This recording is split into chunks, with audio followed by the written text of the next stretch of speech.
Access to Democracy and other Eagan community television programming is supported by Thomson Reuters, makers of Westlaw and based in Eagan. West is proud to support its employees, their families, and the Minnesota communities since 1872. By U.S. Federal Credit Union, a member-owned, not-for-profit financial institution. If you live, work, worship, attend school, or volunteer in the Greater Twin Cities community, you're eligible for U.S. Federal's low-cost financial services.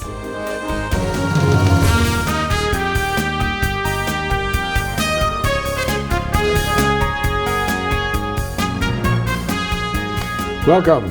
Access to Democracy. Alan Miller back with you as usual. And back with us again is Senator John Dahl of the Senate District 40, who hasn't been here since last August of '09. So welcome back, John. Thank you for having me back, Alan. It's a pleasure to be here. The only difference between this year and last year is that the state is deeper in debt, and it's an election year for you. Yes. So you actually, I understand, have an opponent. An opponent who sought the advice of Michelle Bachmann and apparently is running with that philosophy. That seems to be the case. Well, I'm not sure how that will play in the district. I think she's just as of a lightning rod in this district as she is probably in her own district. One of the great embarrassments to Minnesota is Michelle Bachmann, who will say anything and do anything to get herself in front of a camera. Really shameful. And if people follow her advice with the census, you might find that there's no district for her to actually have next time around. Actually, people haven't followed her advice. We're the number 2 state with people returning census forms so far. Yeah, which is good. Now, District 40 is Burnsville and where? Burnsville, about 2/3 of Burnsville, and then about a little more than a third of Bloomington and 1 precinct in Savage.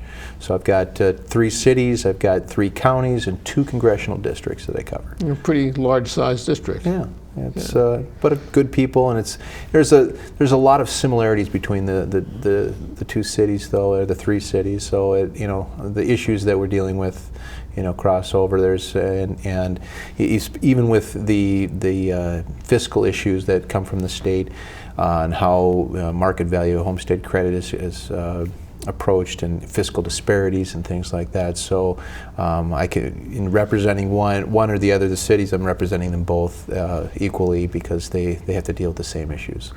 Now, you have worked very closely with police departments, and you've had a lot of support from police departments, and you have a bill that you have sponsored involving confiscated material. Where is that bill now?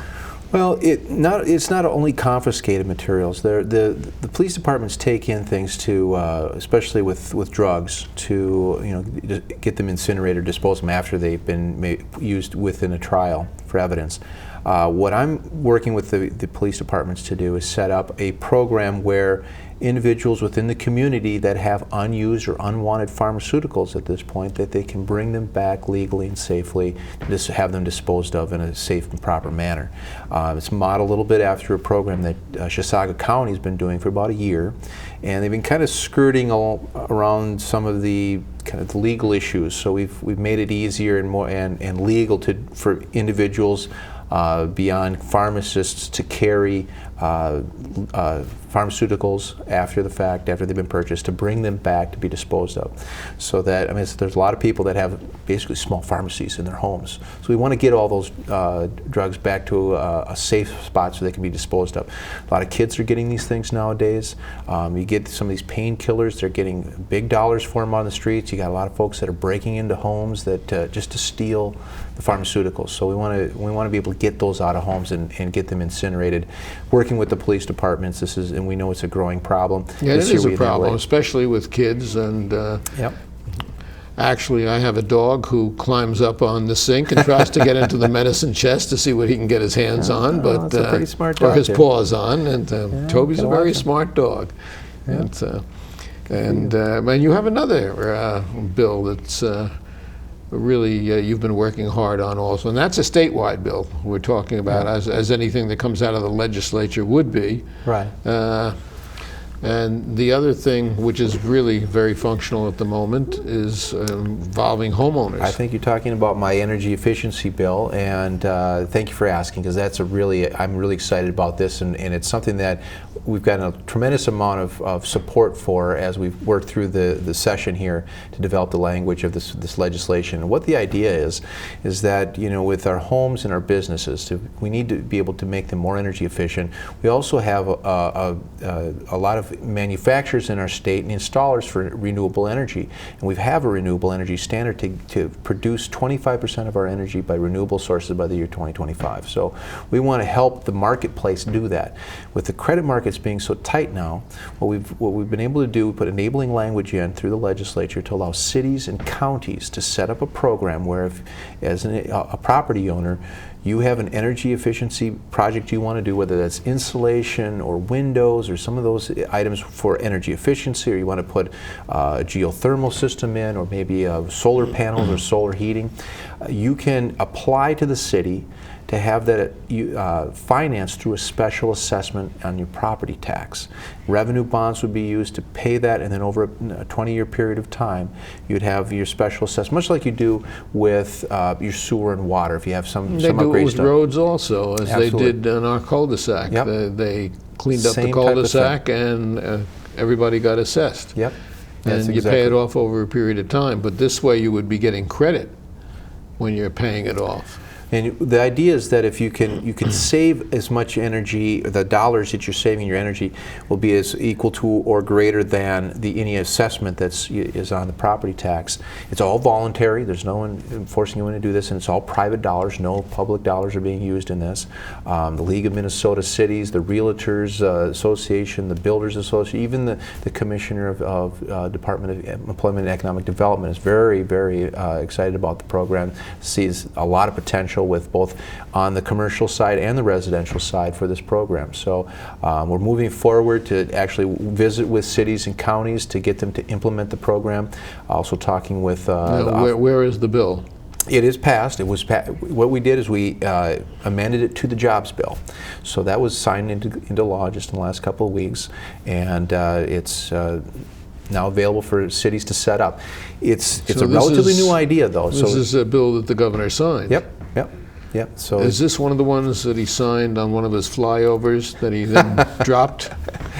Now, this one I think he was waiting for. He was actually in the Capitol. He was actually here and signed that bill. So I understand that he got stopped because security didn't recognize him, but maybe that's a little exaggeration. I did see him once earlier in the year, so but I think that was when he was here to give his speech for the state of the state. But it's rare the governor sightings at the Capitol these days, and that's unfortunate because we do have a pretty hefty challenge ahead of us here with the budget. So now, as we're sitting here today, you're just about to leave for Duluth for the state convention, the state political convention of your party, yep. And whichever party that is. That's you happen to be a Democrat. Yep.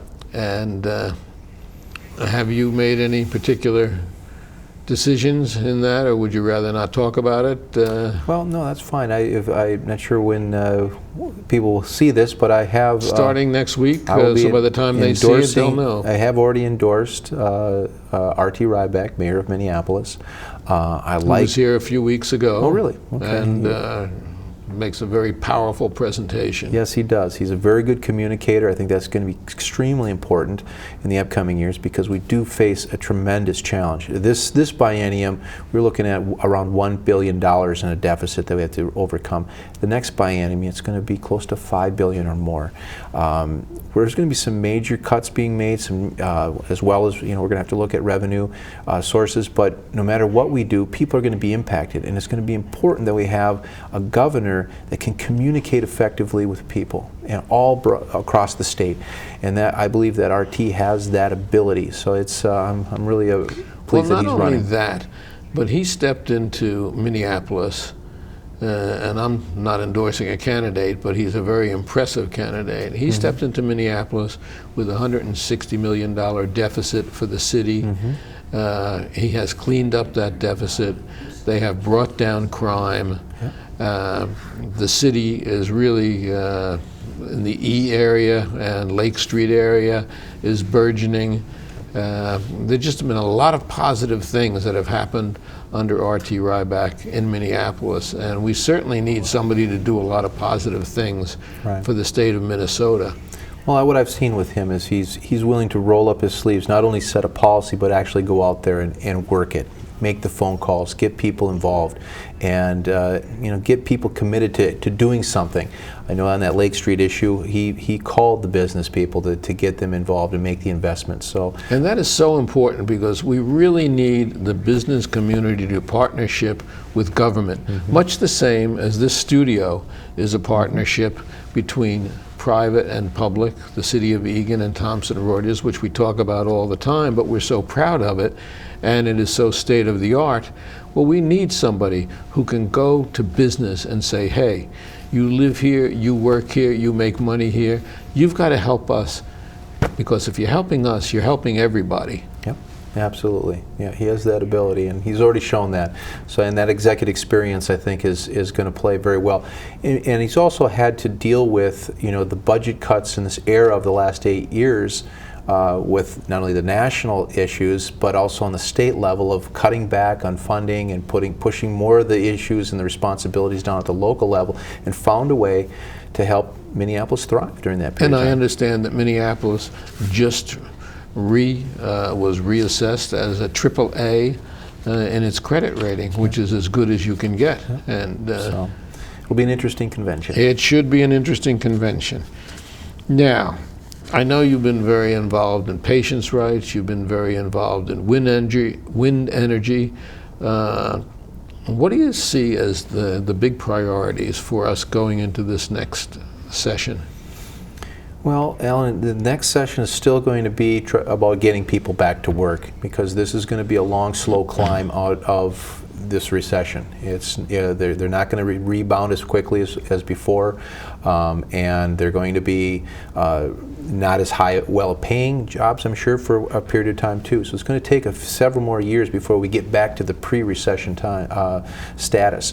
What I see is that we're in a transition, though. And as we transition to the new economy, which is going to be based on clean energy and clean technologies, those are the things that we need to be building for right now. So we need to work with the mayors around the entire city, and I know that there's a group called the Regional Council of Mayors that's looking at what are our strengths right now, what are our major industries that we have that are strong, that we want to continue to support, and what are the new and emerging industries in our area that we can help bring up and help them to be the next wave, so to speak. So the kids that are coming out of the colleges and the tech centers are able to find good paying jobs and keep us at those dollars flowing into the state coffers, because right now one of our problems is that the people are not working. There's no sales tax revenues. There's no income tax revenues. They're all down, and that's causing problems. And you talk about kids coming out of colleges.